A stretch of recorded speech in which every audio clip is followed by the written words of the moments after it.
Olá, sejam bem-vindos a mais um vídeo do canal Pocotaco. Eu sou o Alisson. Se você é novo por aqui, não se esqueça de se inscrever e também ativar o sininho para receber todas as notificações do canal. Se já é inscrito no canal, verifique se o sininho está ativado porque as coisas estão complicadas para nós.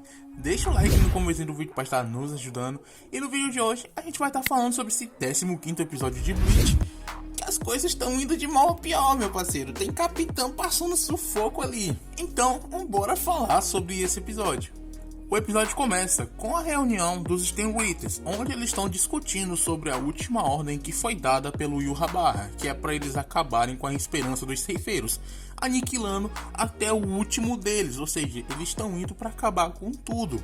Depois disso, é mostrado alguns dos capitães vendo que eles foram parar em outro lugar, e eles percebem isso. E também é mostrado o Yhwach explicando ali por Ryu que 1000 anos atrás, quando os Quincy's perderam a guerra, eles ficaram sem ter para onde ir. Então, eles resolveram invadir o Sereitei, deixando o mundo dos vivos, e lá eles criaram, no meio da sombra do Sereitei, um novo mundo, que eles chamaram de o Espaço Vazio.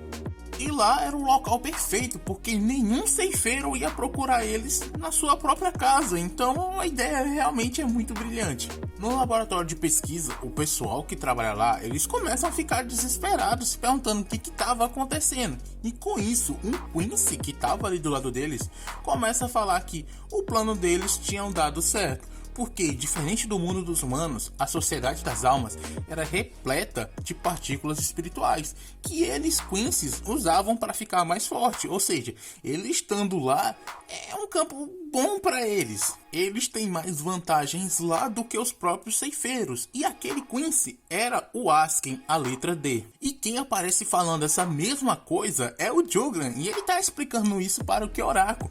E ele, como é todo de boa, ele agradece por essa informação. E os dois ali numa cena muito foda, um se apresenta pro outro, tipo, num ar de imponência gigantesco.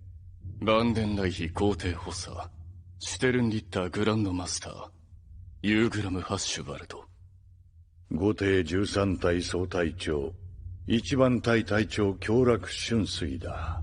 E o Joker ainda fala que estava ali porque as ordens do Yhwach era aniquilar o inimigo imediatamente. Então ele foi logo pro chefe, pro capitão da primeira divisão, porque ele já sabia que era o Kyoraku. Voltando para o instituto de pesquisa, o Asken, ele revela que estava ali o tempo todo. E finalmente o Mayura sai de dentro do seu laboratório. E ele está brilhando. Brilhando mesmo, muito forte. E tudo isso graças à sua nova roupa que ele mesmo criou. Ele também revela que já sabia que os Quincy's estavam vivendo nas sombras. E para ele, aquela ideia era totalmente irracional, porque eles ainda estavam no Sereitei aquele tempo todo. Mas ele não estava nem aí para eles. E ele também fala que, com base nos dados que ele pegou da última batalha, ele sabia que as sombras tinham alguma coisa a ver com a invasão dos Quincy's. Por isso, ele modificou seu laboratório para que não fosse gerada nenhum tipo de sombra.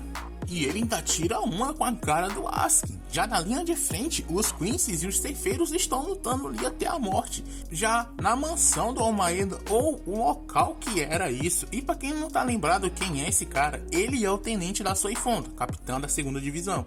E ele finalmente cria algum tipo de atitude e diz pra irmãzinha dele, que infelizmente estava ali acompanhando ele ainda, que ele estava lá para proteger todo mundo. Então ele iria lutar, ou seja, ele finalmente criou algum tipo de coragem. Mas por azar dele, o Stenwright acaba caindo ali. E foi logo o Stenwright que tinha roubado a bancada da Soifon, que é o Quincy BG9. Então as lutas começam, e a primeira a ser mostrada é a do Hitsugaya. E a Hanjiko, que estava ali junto com ele, pergunta se ele estava precisando de ajuda. E ele diz que sim, porque estava difícil de se controlar. E ela fica toda feliz por ele, achando que ele ter perdido a sua bancada não foi tão ruim assim. Tudo isso porque era muito fofo ele estar contando com ela. Então os dois começam a preparar o seu ataque, que, simplificando, ela transformou a sua espada em cinzas e o Hitsugaya foi e congelou essas cinzas, criando várias camadas de gelo. Logo em seguida ela voltou a sua espada ao normal. No local onde havia essas cinzas foi criado um vácuo. Com vácuo não tem ar, e sem oxigênio não tem fogo. Simples, né? E com isso eles conseguem impedir a chama do Busby de fazer alguma coisa, eles conseguem se defender dela. O Hitsugaya ainda se dá o trabalho de explicar que entre os capitães, a sua Zanpakuto era a que tem a menor diferença entre Shikai e Bankai. Então a quantidade de gelo que ele pode produzir foi drasticamente reduzida devido a ele ter perdido a sua Bankai. E por isso ele treinou para lutar usando menos gelo. Mas era o suficiente para as chamas dele, então Hitsugaya ataca com a onda de gelo utilizando a mesma técnica de antes. Indo para o Kyoraku, ele junto da sua tenente conseguiram prender o Jugram em uma barreira especial que bloqueia temporariamente os poderes de Quincy. E a Nanao diz que só foi possível criar esse Kidou porque durante a última invasão deles, eles deixaram muitos rastros de energia amaldiçoada. Então ela aperfeiçoou isso, criando essa nova barreira. Já o Omaeda, ele está apanhando feio e a irmãzinha dele tá ali vendo tudo aquilo e chorando muito. E o Quincy, ele quer saber aonde é que estava a capitã dele. E o Omaeda, ele não quer falar. Então o BG9 ele decide atacar a irmãzinha dele. Mas o Omaeda entra na frente e recebe todo aquele dano. E ele diz que não vai falar onde a capitã dele tá. E também não vai deixar com que ele toque em um fio de cabelo da sua irmãzinha. E o Quincy, maluco todo, ele simplesmente cria uma minigun e começa a atirar nele. Mas bem nessa hora a Soifon aparece e ela pega todas aquelas balas, ela literalmente pega as balas com a mão e quebra ainda o braço dele. O PG9 diz que ela conseguiu passar pelo seu sistema de segurança sem nem avisar e também ele pergunta que aparência era aquela. E ela diz que aquilo era Shunko, uma técnica que ela aperfeiçoou desde a última luta que eles tiveram. Quincy ele fica impressionado com quão pouco tempo levou para ela aperfeiçoar isso, então ela se aproxima, atacando ele, criando uma explosão enorme. Muito irada, essa mulher é muito brava, pelo amor de Deus. Já o Asken, ele começa a analisar e ele vê que seria trabalhoso demais matar o Mayura. Então ele decide que vai procurar outra pessoa para lutar. E quando ele vai saindo, ele pergunta se o Mayura não vai seguir ele. E o Mayura diz que não, porque ele precisa de tempo para analisar a pressão espiritual do seu inimigo. Então ele não tá nem um pouco preocupado se o inimigo vai fugir dele ou não, porque depois ele pode ir lá. Mas então eles sentem o impacto da luta da Soifon, que estava tentando lutar sem a sua Bankai. E o Asken fala que as coisas estão saindo de acordo com o Yhwach havia previsto. E se foi como ele previu, as coisas estão ruins para os ceifeiros. Bem simples, né? As coisas já estavam ruins, vai piorar agora. E o Hitsugaya, ele também tá observando essa luta de longe. E o Busby, ele consegue sair de toda aquela montanha de gelo do último ataque do Hitsugaya e os dois voltam a lutar. Só que, dessa vez, o Busby, ele aumenta muito mais o seu poder. E ele consegue acertar o Hitsugaya mesmo ele tentando se proteger atrás de uma montanha de gelo. Já o oponente da Soifon ainda estava vivo, mesmo depois de ter sido atingido por todo aquele ataque. E agora o corpo dele estava totalmente diferente. E ela acaba sendo pega por ele e atingida com um dos seus ataques.